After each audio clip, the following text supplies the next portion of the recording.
Bienvenue dans cette nouvelle édition de Viva Événement. Au sommaire ce soir, ce taux de perception de la corruption toujours élevé selon Transparency International, il est de 28% pour la Grande Île. Un autre chiffre alarmant, celui du nombre des fillettes victimes de viol et d'exploitation sexuelle. Selon les dernières statistiques, ce nombre s'élève à plus de 1200. La famille Ravalmanan crie au scandale. Elle dénonce une injustice concernant la détention de l'ancien chef d'État. Ravalmanan voulait célébrer sa fête d'anniversaire à Faravouich. Et à l'étranger, cette découverte historique des chercheurs de l'université Leicester, la découverte des ossements du roi anglais Richard III.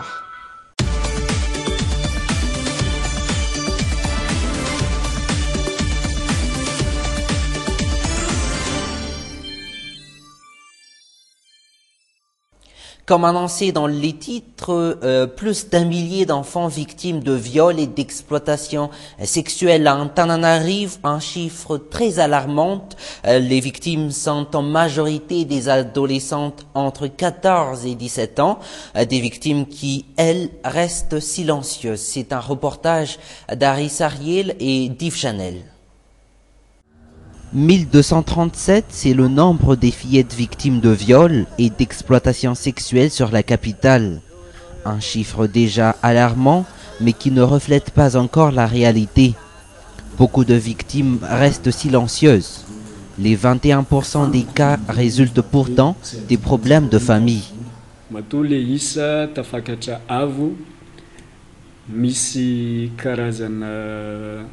Si le taux est vraiment élevé, c'est que certaines morales sont détruites. Cela abîme vraiment la vie des jeunes ainsi que l'avenir du pays. On doit réagir face à cette situation. Les victimes sont en majorité des adolescentes entre 14 et 17 ans. La plupart d'entre elles victimes d'une personne de sa propre famille. Combattre le viol et éliminer l'exploitation sexuelle des enfants, une guerre sans fin est toujours difficile, malgré l'existence de plusieurs organisations qui travaillent dans ce sens. Pour la plupart des jeunes, la famille incite les enfants à se prostituer. Notre devoir est de parler aux parents et de voir de près le problème, essayer de les aider au maximum. Des centaines de projets contre le viol et l'exploitation sexuelle des enfants ont été déjà réalisés sur la Grande Île. Pourtant, le fléau reste dangereux, voire même agressif. En début de semaine, un père de famille a été arrêté pour viol commis sur sa fille d'à peine 12 ans. 28%, c'est le taux de perception de la corruption pour Madagascar selon le Transparency International. Sur 175 pays, la Grande Île se positionne à la 133e place. Cet organisme a publié son rapport ce jour. Dans les actualités politiques, la famille Ravalmanan dénonce une injustice concernant la détention de l'ancien chef d'État Marc Ravalmanan, toujours en détention à Antsiran. Face à la presse, ce jour, l'ancienne première dame demande à l'État la libération de Marc Ravalmanan avant le 12 décembre, jour de son anniversaire. Ravalmanan voulait plutôt célébrer son anniversaire à Faravouich. Les avocats malgaches de Marc Ravalmanan ne digèrent pas l'indifférence qu'on leur a fait part durant leurs 2 voyages à Antsiran. 2 voyages sans réussite, aucun d'eux n'ont pu entrer au sein de l'amirauté, l'endroit où l'ancien président Marc Ravalmanan est détenu depuis maintenant quelques semaines. Pourtant, l'avocat de Marc Ravalmanan sud-africain a pu s'entretenir avec ce dernier. La loi constitutionnelle n'est donc pas respectée. On se demande pourquoi de telles injustices, ou bien est-ce le fait que nous sommes malgaches, qu'on ne fait pas partie de la communauté internationale, qu'on ne peut pas rentrer à l'amirauté? L'infraction de la loi ne se situe pas uniquement à la loi constitutionnelle. Mais l'État fait preuve d'une infraction totale des lois afférentes sur le cas Ravalomanana. Jusqu'ici, la raison pour laquelle l'ancien président n'est pas encore dite ni justifiée. Un ancien président qui fait image d'un prisonnier, aucun contact avec l'extérieur n'est permis.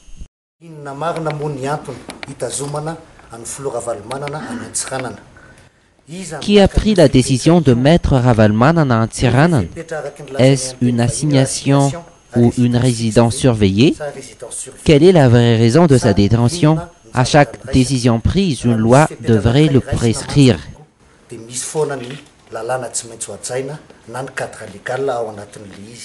Pour la loi Ravalomanana, sa demande est simple. Que l'ex-exilé de Sud-Africain revienne pour son anniversaire le 12 décembre dans sa résidence à Faravouch. Toujours pour cette ex-première dame, l'important est la tenue de la réconciliation nationale.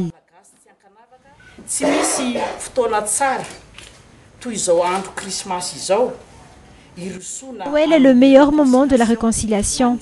Face à la venue des fêtes, je vous demande de nous rendre Marc Ravalomanana à sa famille.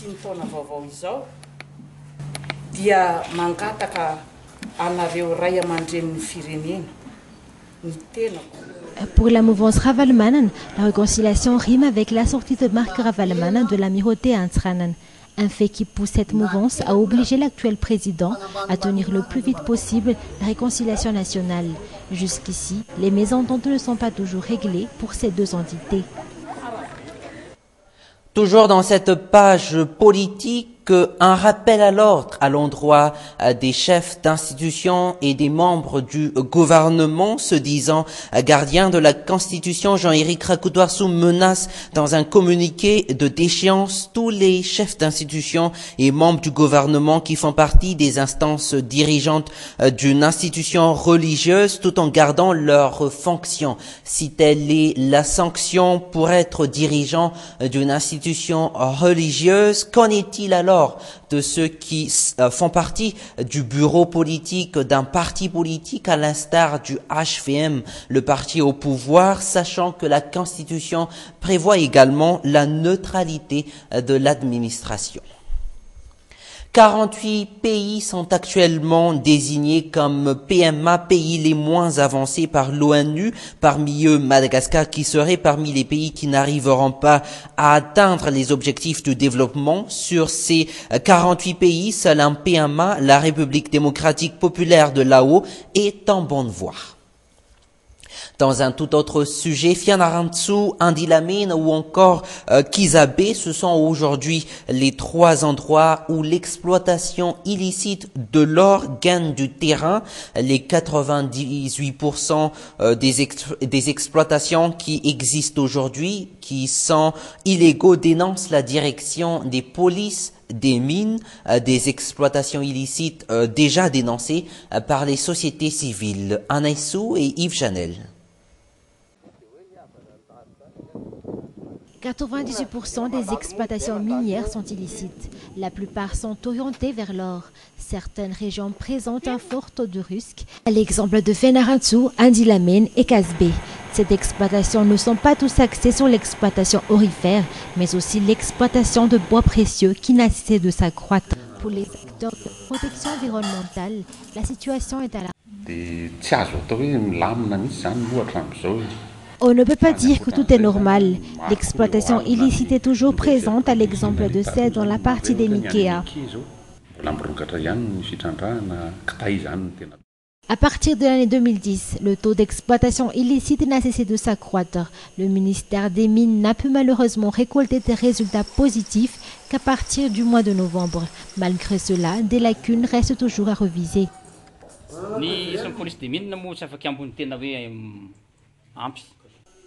La police des mines est insuffisante. Même si on est insuffisant, on peut faire des réquisitions sur les forces locales afin qu'ils nous aident. L'AVG ne peut pourtant prendre des décisions strictes face à cette situation alarmante de l'exploitation illicite. Leur responsabilité s'arrête sur l'envoi des dossiers suspects au ministère. L'entrepreneuriat entre les collectivités décentralisées est aussi primordial pour cet organe grâce aux appels gratuits sur le numéro 512. On peut nous joindre sur le numéro 512 où que vous soyez à Madagascar. C'est l'un des moyens qui nous a aidé à recueillir le maximum d'informations qu'on a bien sûr transmis au ministère.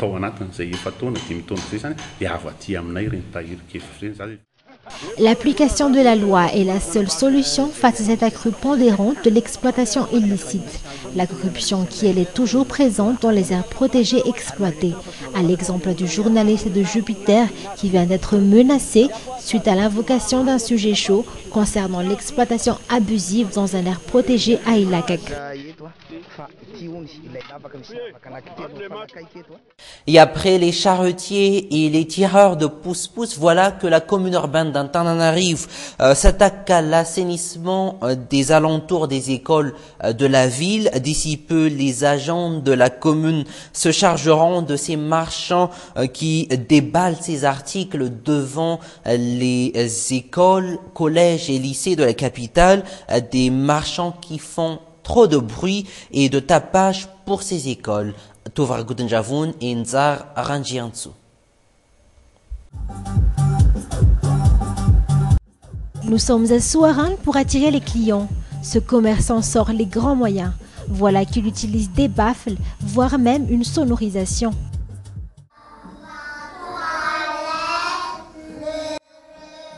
Pourtant, à quelques mètres, une école. Au premier étage, des enfants qui commencent ses premiers pas, les alphabets. Comme vous le voyez, les marchands sont présents partout devant l'école.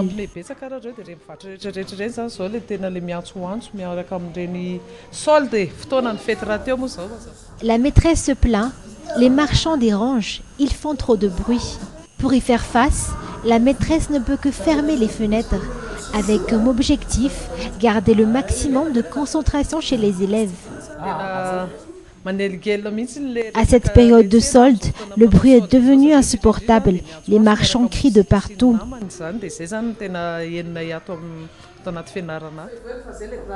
Mais il n'y a pas que les bruits. La chaleur devient également le problème de ces petits quand la maîtresse décide de fermer les fenêtres. Les enfants ont besoin de calme alors qu'ici le bruit est omniprésent.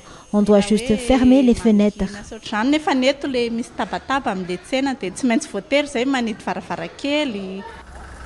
Mais pourquoi donc ces marchands s'installent sur ces lieux? Eux aussi, ils n'ont pas de réponse et n'arrivent pas à trouver d'autres lieux de travail. Ces marchands qui ne sont pas encore au courant des mesures d'assainissement projetées par la commune. On ne nous a jamais prévenu qu'on ne doit pas vendre devant les écoles.